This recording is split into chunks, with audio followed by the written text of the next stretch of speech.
शादी हुई तो शौहर हफ्ते बाद मुझे हनीमून पर ले गया। रात हुई तो हम शंग्रीला होटल में ठहर गए। आधी रात को होटल का दरवाजा बजने लगा।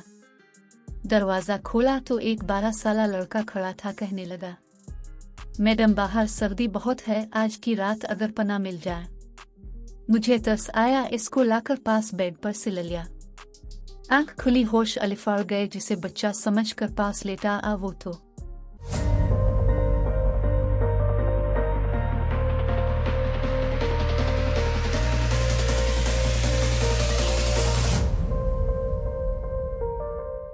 मुझ जैसे ख्वाब शायद बहुत सी लड़कियों के हों। शायद हर वो लड़की यही ख्वाब आंखों में सजाए अपने हजला अरूसी में बैठती थी जो मैंने सजाए थे कि शादी के चंद दिन बाद वो शौहर के हमरा हनीमून पर जाएगी।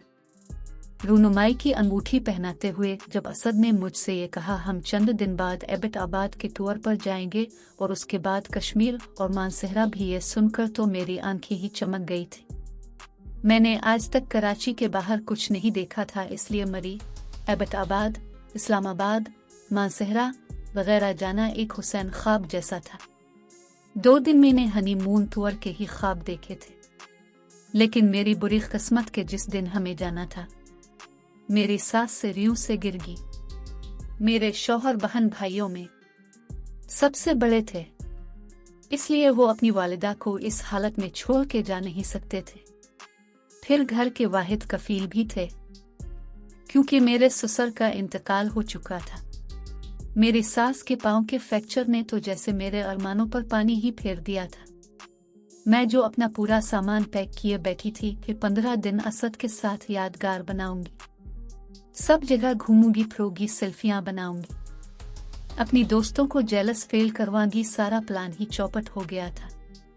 मैंने रोते हुए अपना सामान बैग से निकाला था। 2 माह सास को बिस्तर पर बैठाकर इनकी खिदमत करती रही, लेकिन दिल में मेरे अभी भी हनीमून की हसरत बाकी थी।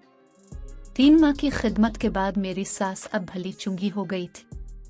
मैंने शौहर से दोबारा से हनीमून की फरमाइश की। मैंने सास से इजाजत मांगी तो सास ने भी इनकार नहीं किया, क्योंकि मेरी खिदमत रन ले आई थी।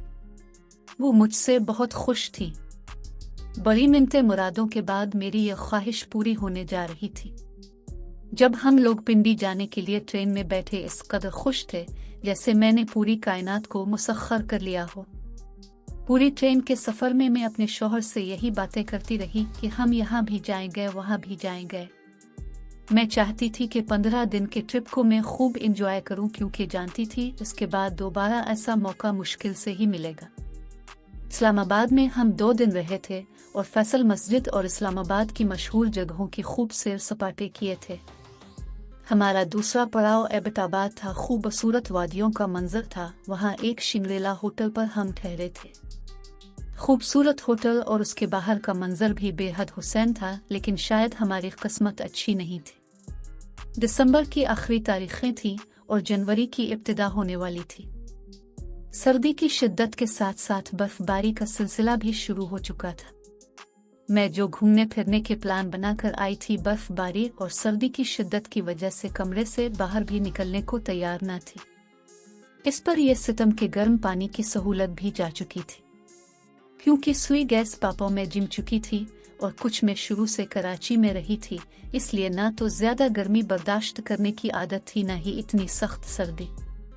लेकिन इस ट्रिप में जो कुछ मेरे साथ हो वो नाकाबिल फरामोश बातें थीं। लोगों को अपना हनीमून ट्रिप प्यार मोहब्बत भरी बातों और खूबसूरत मुनाजरों से आदरता होगा, लेकिन मुझ पर पड़ने वाली पे दर पे मुसीबतों ने मुझे ये ट्रिप कभी भी भूलने नहीं दिया।